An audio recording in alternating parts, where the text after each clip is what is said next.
తక్షిశాల గురుకుల్ ఛానల్కు స్వాగతం. మీరు ఇంకా మా ఛానల్కు సబ్స్క్రైబ్ చేసుకోకపోతే వెంటనే సబ్స్క్రైబ్ చేసుకోండి. బెల్ బటన్ నొక్కి మీ వ్యాఖ్యలు మరియు అభిప్రాయాన్ని రాయండి. వీలైనంత వరకు మీ స్నేహితులతో షేర్ చేయండి. మేము 6 నెలల్లో ఆన్లైన్లో కుండలిని రాజయోగ దీక్ష మరియు కుండలి క్రియాశీలతను అందిస్తున్నాము.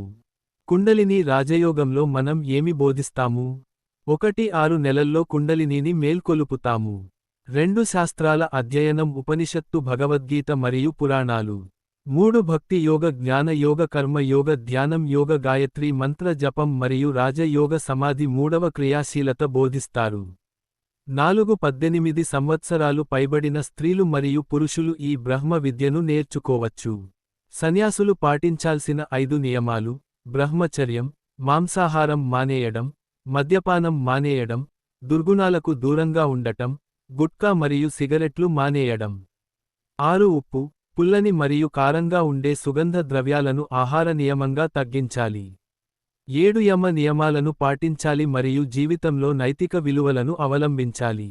8 అనవసరంగా సంచరించడం తగ్గించాలి. బయట ఆహారం మితంగా తీసుకోవాలి. కడుపుని 4 భాగాలుగా విభజించాలి. 2 భాగాలు ఆహారం, 1 భాగం నీరు మరియు 1 భాగం ఖాళీగా ఉండాలి మరియు శ్వాస ఆడనివ్వండి. 9 మీటర్లు ఇంట్లో ఏదైనా ఏకాంత ప్రదేశంలో కూర్చుని మేము ఇచ్చిన సాధన చేయండి.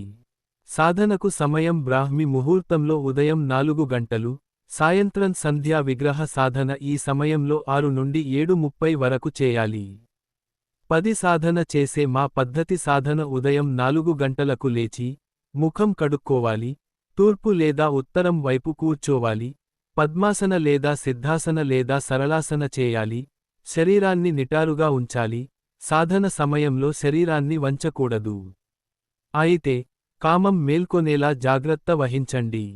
11 ప్రారంభ ప్రాణాయామం, నాడీశోధన, 10 సెకన్లు శ్వాస తీసుకోవడం, 10 సెకన్లు శ్వాస వదులుతూ, రోజుకు 24 సార్లు 20 రోజులు చేయండి. తరువాత 5 దశలు ఉంటాయి. ఇవి దీక్ష తర్వాత ఇవ్వబడతాయి. ఈ సాధనలో సంభవించే 12 అనుభవాలు: మొదట సులభమైన వేగం, తరువాత కఠినమైన వేగం, తరువాత ఆనందకరమైన వేగం. 3 రకాల అనుభవాలు అనుభవించబడతాయి. మొదట శరీరం వేడెక్కుతుంది, తరువాత శరీరం నుండి చెమట ఆవిరైపోతుంది, తరువాత భయం భయంగా మారుతుంది, తరువాత గాలిలో తేలియాడుతున్న అనుభూతి ఉంటుంది, తరువాత ఆనందం లభిస్తుంది. కొన్ని రోజుల్లో మీ కుండలిని శక్తి స్పృహతో పెరగడం మీరు చూస్తున్నారా? నమస్కారం.